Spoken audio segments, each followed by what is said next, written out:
39e jour de travaux. Alors on a fait pas mal de choses, hein. C'est-à-dire qu'on a fait ce montant autour de la bibliothèque, on a fait également celui-là. Donc là il y aura la bibliothèque qui sera donc ici. Alors on n'est pas monté tout en haut exprès, pourquoi? Parce qu'il y aura le faux plafond et qu'on veut d'abord mettre le faux plafond pour ensuite faire la dernière coupe qu'il y a en haut et la dernière coupe qu'il y aura par là, hop, en bas. Et on a fait ça sur tous les murs. Alors on a fait, donc je vous disais, donc ce montant là, on a fait tout le mur ici. Donc ça c'est avec le mur des 3 balais, vous l'avez vu dans la présentation 3D. Donc voilà, ça a demandé beaucoup de travail, hein, je vous le dis, ça a été pénible à faire. On a fait également l'autre côté du mur du radiateur. Alors s'il y a de la colle ici à blanche, c'est absolument normal, c'est parce qu'on avait les pierres de parement ne sont pas exactement rectilignes et du coup des fois il y a des jours, etc. Donc nous on les a comblés avec de la colle et c'est absolument pas important puisque on va repeindre toutes les pierres de parement. On a également fait, hop là-bas, je vais y arriver. On a fini le mur qu'il y avait ici parce qu'il y avait des tuyaux et du coup on n'avait pas mis de pierre de parement derrière, donc on les a comblés, c'est fait. Et on a débordé un peu sur ce mur du fond qui maintenant est tout blanc puisqu'on a mis la dernière couche de peinture. Ça c'est Jack qui l'a fait, elle l'a fait vraiment comme un peintre professionnel, c'est parfait. Et elle a fait donc ce mur là, le mur du fond, et ce mur là. Et aujourd'hui, qu'est-ce qu'on va faire? Alors déjà, au sol, vous allez voir qu'il y a une petite tache, enfin une tache ici sous mes pieds. Pourquoi? C'est parce que j'ai mis du primaire d'accroche, le fameux primaire bleu que vous avez vu précédemment. Et pourquoi? Parce qu'on va devoir refaire, je vais y arriver, du réagréage. Parce que juste à cet endroit-là, ici là, quand il a séché, ça a fait une petite... comment on peut dire, enfin un petit creux, ce qui fait que c'est pas parfaitement plat et lorsque l'on met dessus les lames de carrelage, on voit que clac clac clac clac, vous voyez, il est pas plat. Donc du coup c'est un peu dommage de mettre un super carrelage alors que le sol du coup est un peu bancal. Donc on va refaire une petite passe juste à cet endroit-là pour vraiment avoir une planéité presque parfaite. Alors je suis pas un expert mais on va faire en sorte que ça soit propre. Déjà dans le studio c'est super plat, il y a que ici vraiment où ça merdouille un peu. Et en parlant du carrelage, eh ben c'est peut-être le moment de vous le montrer. Alors, je vous rassure, il n'est pas collé, j'ai fait que l'implantation, le voici. Donc ça ne sera pas posé comme ça, hein, et je vais vous parler après de l'implantation. Mais d'abord, regardez la qualité de ce carrelage, imitation bois, c'est incroyable, il n'y a pas une lame qui ressemble à l'autre. Et on remercie, mais chaudement, vraiment du fond du cœur, notre partenaire là-dessus qui nous a fourni gracieusement l'intégralité du carrelage. Et je peux vous dire qu'il y en a pour des ronds là, il y en a presque pour 3000 €. Donc c'est vraiment un super cadeau que nous a fait Home Carrelage, qui est donc notre partenaire sur cette partie du studio. Bon, je pense que vous avez compris, si vous devez aller acheter du carrelage, c'est chez eux qu'il faut aller. Franchement, ils sont en plus hyper gentils, ils connaissent parfaitement leur métier, ils sont hyper force de proposition, ils peuvent vous dire exactement ce qu'il vous faut comme quantité, quoi mettre dans quelle pièce, et même pareil pour les couleurs, les gammes et tout, enfin, c'est incroyable. Et comme je vous l'ai dit, ils font de tout, hein. Ils font du carrelage, ils font des pierres de faïence pour les murs, ils font également les dalles pour l'extérieur, ils font du marbre, ils font de tout. Donc vraiment, je vous recommande chaudement d'aller déjà sur leur site internet, de regarder leur catalogue, et vous allez comprendre que ouais, ça rigole pas, clairement. Et je vous mets un lien en description vers leur site, donc si vous voulez aller le voir, allez-y, cliquez sur le lien directement. Et si vous les appelez, n'hésitez pas à leur dire que vous venez de notre part, peut-être qu'ils vous feront une petite remise, on ne sait pas. Qui sait?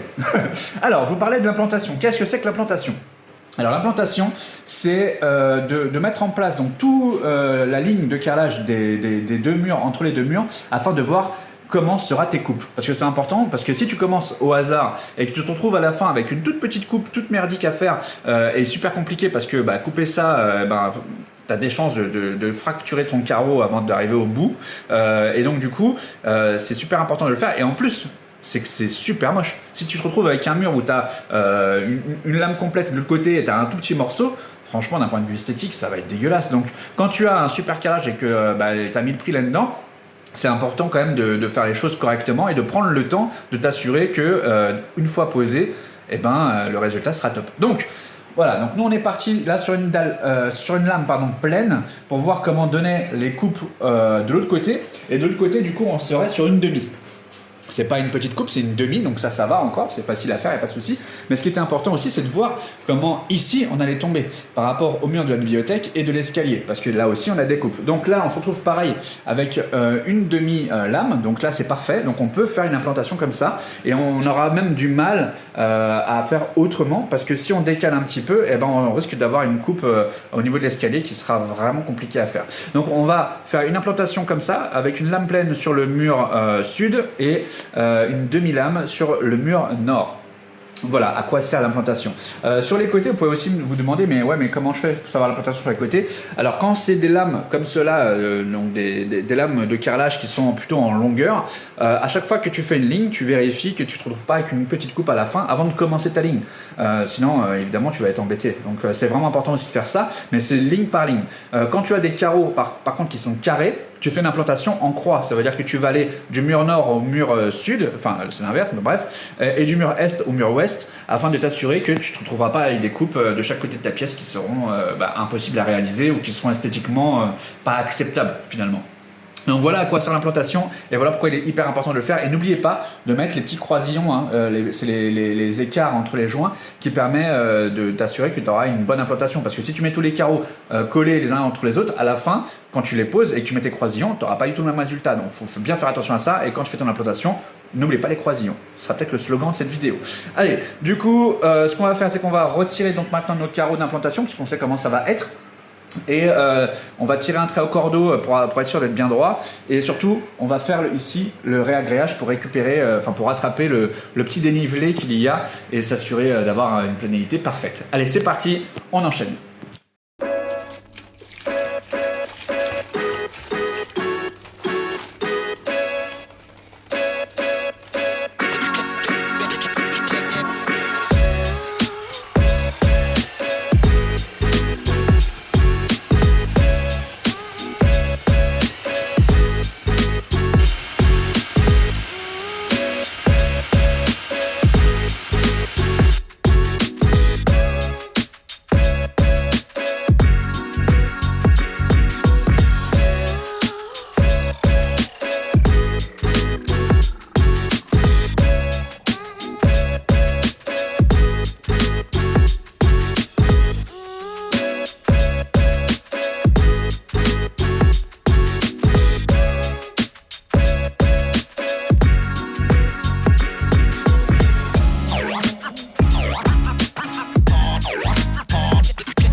Voilà, alors déjà ce que vous pouvez voir, c'est qu'on a terminé la pose de l'escalier. Alors on n'a pas encore fait les joints, hein, on a vraiment juste posé pour l'instant. D'ailleurs, je vous ai jamais montré là-haut comment c'était, je vais vous montrer, hop.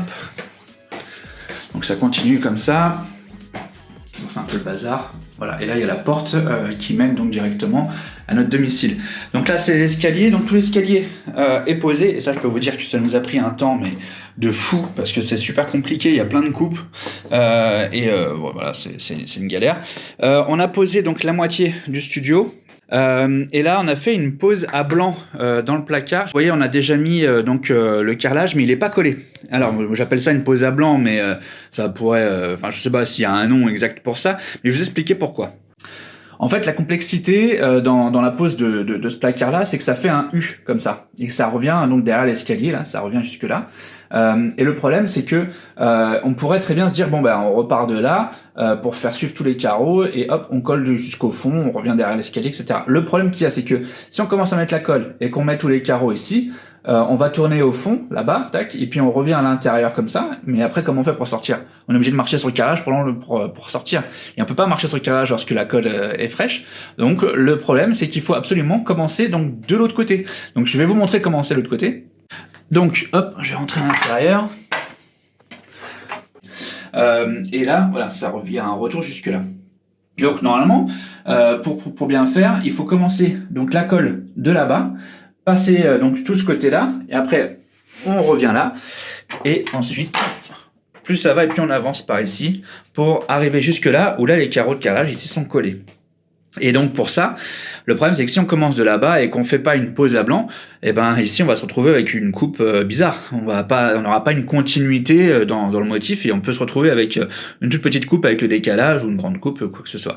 Donc en faisant une pose à blanc comme ça permet d'aller au fond du placard, de retirer une partie donc des carreaux, de mettre la colle, de les coller et avancer étape par étape, morceau par morceau, jusqu'à arriver ici où forcément on aura un petit décalage, c'est sûr, parce qu'on peut pas reposer exactement comme là c'est, parce qu'avec la colle on va bouger un peu, donc, mais l'objectif c'est d'avoir un joint qui soit à peu près similaire aux autres qui sont déjà collés. Donc voilà pourquoi on a fait une pose à blanc et du coup pour le poser on va commencer donc à poser la colle directement donc sous l'escalier, revenir dans le U pour ressortir par la porte du placard ici correctement et en espérant que le joint sera propre. Alors je vais poser la caméra, je vais le téléphone, je vais le mettre en comment on appelle ça, je vais y arriver. En timelapse, voilà, cherchez le nom. Et je vais essayer de vous filmer donc la pose de ce placard-là. Et ensuite, je vous filmerai. Oh, je vous ai spoilé un peu parce qu'on voit le plafond, mais d'un point de vue chronologie, pour l'instant, on parle que du carrelage, on parle pas encore du plafond. Donc, je vais essayer de pas vous le spoiler. Je vais me baisser comme ça, vous le verrez pas encore. En fait, je sais pas si vous voyez, mais il y a un motif qui est répété au niveau de la pose. C'est très important d'avoir une pose avec un motif qui suit. Donc là, on a fait un motif en escalier. Vous voyez, ça fait un peu comme ça, pour qu'on ait un résultat beaucoup plus réaliste du bois. Donc ça demande un peu plus de travail, mais au moins on est sûr que c'est propre. Et en fait, ce motif, on l'a pas sorti de nulle part. En fait, ce qu'on a fait, c'est qu'on a commencé la première ligne de carrelage, on a coupé donc le morceau qui restait à la fin du mur, et on l'a repris au début, et ça nous a créé un motif. C'est comme ça qu'on fait même pour le parquet flottant. En fait, tu reprends ta coupe, tu recommences avec au début de ta ligne, et puis ça te fait un motif en escalier automatiquement. Après, le problème c'est quand tu arrives à ce niveau-là, c'est que du coup, tu n'as plus ton mur. Donc en fait, on est obligé de refaire, mais cette fois-ci d'un point de vue manuel, du coup, le motif. C'est pour ça qu'on a déjà préparé les coupes là. C'est les coupes de notre motif, voilà, tout simplement. Allez, c'est parti, je mets le timelapse et on va voir à la fin la dernière lame donc de ce placard, si on tombe bien avec le joint ou si j'ai complètement fail. Allez, c'est parti.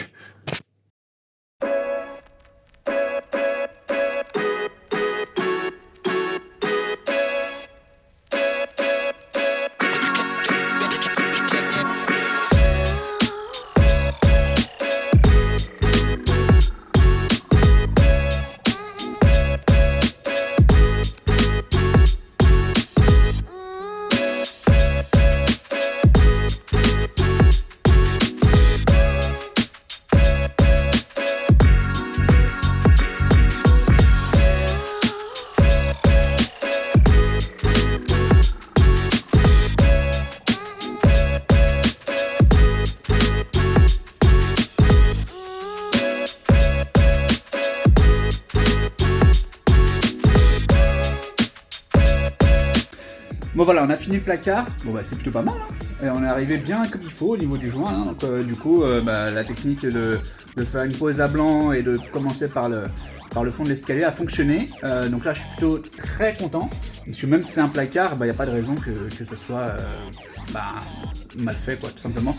Parce que même si on ne le voit pas, moi je le saurais. Donc du coup, l'objectif c'était de faire ça propre, ne serait-ce que par respect pour vous, qui nous avez aidé à financer tous ces travaux, et aussi à notre partenaire Home Carrelage, qui est du coup m'a fourni ce carrelage en me demandant si j'étais apte à le poser. Je lui ai dit, t'inquiète pas, ça va le faire. Et finalement, je suis plutôt satisfait. Allez, une nouvelle journée de travaux, comme tous les jours depuis maintenant 2 mois et demi, je crois.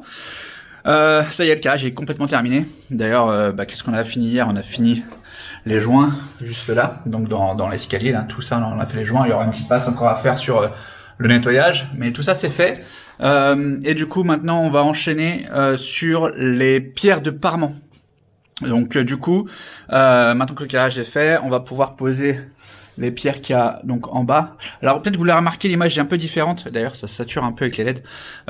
L'image est un peu différente parce que je ne filme plus avec le téléphone. On a été livré donc de notre nouvelle petite caméra GoPro donc DJI. Aujourd'hui, donc comme je vous disais, on va faire les pierres de parement. Donc pour ça, j'ai préparé la petite table. Donc je vais vous montrer tout le matos qu'il y a dessus. Donc la carrelette à disque diamant, qui est donc une carrelette à eau. Je l'avais acheté il y a quoi? Franchement, il y a 5-6 ans, je l'avais acheté à Lidl. Je leur fais de la pub, on n'est pas sponsorisé ni rien, mais je vous en parle parce que je l'avais acheté en me disant bon, ça va dépanner, il me restait une fin de chantier à faire et tout, donc vas-y, je vais acheter ça, et puis après, elle va sûrement tomber en panne. Mais franchement, c'est un truc de dingue. J'ai dû poser, je sais pas, peut-être 300 ou 400 mètres carrés de carrelage et de pierre de parement avec, et elle tient toujours la route. Donc c'est vraiment du bon matos. Le seul truc, c'est qu'il y avait des étiquettes sur les côtés ici avec les centimètres qui permettaient de faire des coupes sans avoir à sortir le mètre et tout. Bon bah là, elles ont juste disparu avec le temps. C'est le seul petit défaut qu'il y a, mais sinon franchement ça tient la route. Donc si un jour vous cherchez une carrelette à diamant à eau pour pouvoir couper les pierres de parement ou votre carrelage, et que vous voyez ça d'occasion, parce que je pense pas que vous le retrouverez aujourd'hui chez Lidl, donc c'est une Parkside, le modèle c'est PFSM 500 A1. Bah franchement, moi j'en suis extrêmement satisfait.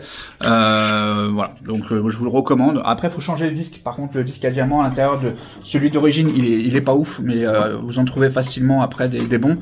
Il suffit de le changer et ça fait le job. Alors, du coup, aujourd'hui, donc on va faire donc toutes les coupes en haut, toutes les coupes en bas, sur toute la longueur là où il y a les briques, ici, là, là-haut. Et du coup, donc j'ai les pierres d'angle qui sont juste là pour faire donc les angles des murs. J'ai les plates juste ici. J'ai gardé les chutes parce que ça sert toujours de garder les chutes. Il y a toujours des petits morceaux qu'on doit mettre à droite à gauche, donc voilà pourquoi on a fait ça. Allez, c'est parti, on enchaîne. On va donc se faire toute cette partie de pierre de parement.